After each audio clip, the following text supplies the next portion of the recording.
اعوذ باللہ من الشیطان الرجیم، بسم اللہ الرحمن الرحیم۔ السلام علیکم پیارے دوستوں، پیاری بہنوں اور بھائیوں۔ مراقبہ اور تحفظ، جنوں اور کالے جادو سے حفاظت۔ پیارے دوستوں، روحانی دنیا ایک حقیقت ہے جسے اسلام نے نہ صرف تسلیم کیا ہے بلکہ اس کے بارے میں واضح رہنمائی بھی دی ہے۔ جنات، شیاطین، وسوسے، نظر بد اور جادو جیسے امور کا ذکر قرآن و سنت میں موجود ہے۔ اسی طرح انسان کے باطن کی صفائی، قلب سکون اور اللہ تعالیٰ سے قرب حاصل کرنے کے لیے مراقبہ ایک معروف روحانی عمل ہے۔ لیکن ایک اہم سوال یہ ہے کہ کیا مراقبہ کے دوران یا اس کے نتیجے میں انسان جنوں یا کالے جادو کے اثرات کا شکار ہو سکتا ہے؟ اگر ایسا خطرہ ہو تو تحفظ کیسے کیا جائے؟ یہ ویڈیو اس نازک مگر نہایت اہم موضوع پر ایک جامع، متوازن اور شرعی نقطہ نظر پیش کرتے ہیں تاکہ روحانی شوق رکھنے والا فرد خوف، وہم اور گمراہی سے محفوظ رہ سکے۔ پیارے دوستو، اس ویڈیو کے کمنٹ سیکشن میں اللہ ہو لکھیں، میں آپ کے لیے خاص دعا کروں گا۔ اس ویڈیو کو ان 5 دوستوں کو ضرور شیئر کریں جو اس ویڈیو کو ڈھونڈ رہے ہیں۔ اگر آپ کو ہماری روحانی اسلامی ویڈیو پسند آئی ہے تو ہمارے چینل انمول کلام کو سبسکرائب کریں تاکہ آپ تک حق اور ہدایت کا پیغام مسلسل پہنچتا رہے۔ پیارے دوستو، اور اس نیک پیغام کو 10 دوستوں کو شیئر کریں تاکہ وہ بھی اس خیر میں شامل ہو سکیں۔ آپ کا ایک سبسکرائبر، ایک کمنٹ اور ایک شیئر کسی کی زندگی بدل سکتا ہے۔ اللہ آپ سب کو جزائے خیر عطا فرمائے۔ پیارے دوستو، جنات اور جادو، اسلامی تصور۔ اسلام کے مطابق جنات ایک مستقل مخلوق ہے جنہیں اللہ تعالیٰ نے آگ سے پیدا فرمایا۔ پیارے دوستو، جنات میں مومن بھی ہوتے ہیں اور کافر بھی، نیک بھی اور شریر بھی۔ بعض جنات انسانوں کو نقصان پہنچانے کی کوشش کرتے ہیں، خاص طور پر جب انسان اللہ کی یاد سے غافل ہو۔ جادو، سحر بھی ایک حقیقت ہے جس کا ذکر قرآن میں سورۃ البقرہ میں موجود ہے۔ نبی کریم صلی اللہ علیہ وآلہ وسلم پر بھی یہودی کی طرف سے جادو کیا گیا تھا جس کا علاج معوذتین کے ذریعے ہوا۔ اس سے ثابت ہوتا ہے کہ جادو ایک آزمائش ہو سکتا ہے، مگر اس کا توڑ بھی اللہ نے خود سکھایا ہے۔ مراقبہ کیا ہے؟ مراقبہ کا مطلب دل کو اللہ کی طرف متوجہ کرنا ہے، اپنی باطنی کیفیت پر نگاہ رکھنا اور اللہ کے حضوری کا احساس پیدا کرنا۔ اسلامی اصطلاح میں مراقبہ ذکر الہی کا باطنی تسلسل ہے، دل کا سکون ہے، نفس کے خیالات پر پہرا کہلاتا ہے۔ صحیح مراقبہ وہ ہے جو قرآن اور سنت کے خلاف نہ ہو، شریعت کی پابندی کے ساتھ ہو، کسی غیر اللہ سے مدد نہ مانگی جائے۔ غلط یا غیر شرعی مراقبہ انسان کو روحانی خطرات میں مبتلا کر سکتا ہے۔ پیارے دوستو، مراقبہ اور روحانی خطرات، جب انسان باطن کی طرف متوجہ ہوتا ہے تو اس کا دل حساس ہو جاتا ہے۔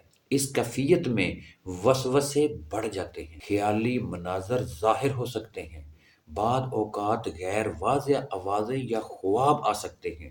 پیارے دوستو، یہ ضروری نہیں کہ یہ سب جنات کی وجہ سے ہو، اکثر یہ نفس یا ذہنی توجہ کا نتیجہ ہو۔ لیکن اگر انسان بغیر شرعی حفاظت کے مراقبہ کرے تو شیطان اسے بہکانے کی کوشش کرتا ہے۔ کالے جادو اور روحانی کمزوری۔ جادو عموماً اس انسان پر اثر انداز ہوتا ہے جو ذکر الہی سے غافل ہو، جس کا ایمان کمزور ہو، جو خوف میں مبتلا ہو۔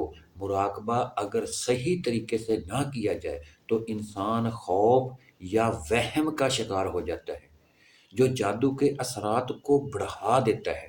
اس لیے اصل تحفظ ایمان کی مضبوطی ہے، نہ کہ محض اعمال کی کثرت۔ پیارے دوستو، اسلامی تحفظ کے بنیادی کچھ اصول ہیں۔ اسلام نے جنات، جادو اور شیاطین سے حفاظت کے لیے واضح اصول دیے ہیں۔ نمبر 1، توحید کی مضبوطی۔ جو دل صرف اللہ پر بھروسہ رکھتا ہے اس پر کوئی باطنی طاقت مستقل اثر نہیں ڈال سکتی۔ پہلے دوستو، نماز کی پابندی۔ تمام شیاطین کے لیے سب سے بڑی رکاوٹ جو شخص نماز کا محافظ ہو اس کے قریب شیطان کمزور ہو جاتا ہے۔ نمبر 3، ذکر الہی، خصوصاً آیت الکرسی، سورۃ اخلاص، سورۃ النساء، سورۃ اخلاص، سورۃ الفلق۔ یہ آیات روحانی ڈھال ہیں۔ نمبر 4، سنت کے مطابق زندگی۔ سونے، جاگنے، کھانے، گھر میں داخل ہونے اور نکلنے کی دعائیں شیاطین سے حفاظت کا مضبوط حصار بن جاتی ہیں۔ مراقبہ کے دوران تحفظ کے عملی طریقے ہیں۔ نمبر 1، وضو کے ساتھ مراقبہ کرو۔ وضو انسان کو روحانی طور پر مضبوط کرتا ہے۔ ابتدا میں 3 اور آیت الکرسی مراقبہ سے پہلے یہ پڑھنا لازم سمجھیں۔ پہلے دوستو، مختصر دعائیں۔ ابتدا میں زیادہ دیر مراقبہ نہ کیا جائے۔ کسی تجربہ کار متقی رہنما کی نگرانی میں کیا جائے۔ بغیر رہنمائی کے گہرے روحانی تجربات سے گریز کیا جائے۔ پیارے دوستو، نمبر 5 ہے غیر شرعی مناظر کو نظر انداز کرنا۔ اگر کوئی غیب کیفیت یا منظر نظر آئے تو اس پر توجہ نہ دی جائے۔ وہ اعمال جو سخت نقصان دہ ہیں، جنات سے رابطے کی نیت، کشف یا طاقت کے اصول کی خواہش، غیر معمولی اذکار یا منتر، تنہائی میں طویل غیر شرعی ریاضت، یہ تمام اعمال انسان کو جنات اور جادو کے اثرات کے لیے کھلا چھوڑ دیتے ہیں۔ پیارے دوستو، خواتین اور روحانی تحفظ۔ خواتین چونکہ فطری طور پر حساس ہوتی ہیں، اس لیے ان کے لیے روحانی اعمال میں خاص احتیاط ضروری ہے۔ تنہائی میں غیر ضروری مراقبہ نہ کریں۔ کسی نامحرم روحانی عمل سے وابستگی سے بچیں۔ شرعی اذکار اور گھریلو عبادات کو ترجیح دیں۔ یہ طریقہ زیادہ محفوظ اور بابرکت ہے۔ پیارے دوستو، خوف یا وہم کی صورت میں کیا کریں؟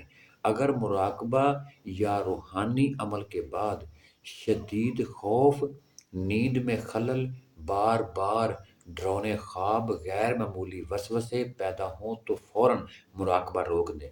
نماز اور ذکر پر توجہ دیں۔ کسی مستعد علم، عامل یا معالج شرعی سے رجوع کریں۔ خود تشخیص یا خود علاج سے گریز کریں۔ پہلے دوستو، مراقبہ بذات خود خطرناک نہیں۔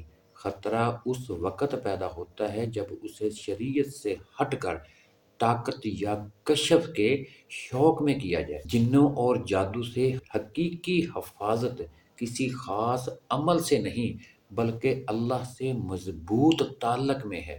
جو شخص ایمان، نماز، ذکر اور سنت کی حفاظت کرے اس کے لیے جنات اور جادو محض کمزور اور آزمائش بن کر رہ جاتے۔ پیارے دوستو، ہم دعا کرتے ہیں کہ اے اللہ ہمیں ظاہر و باطن کے فتنوں سے محفوظ فرما، ہمارے دلوں کو اپنی یاد سے زندہ رکھ اور ہمیں ہر باطن طاقت سے اپنی پناہ میں رکھ۔ آمین ثم آمین، وما علینا الا البلاغ المبین۔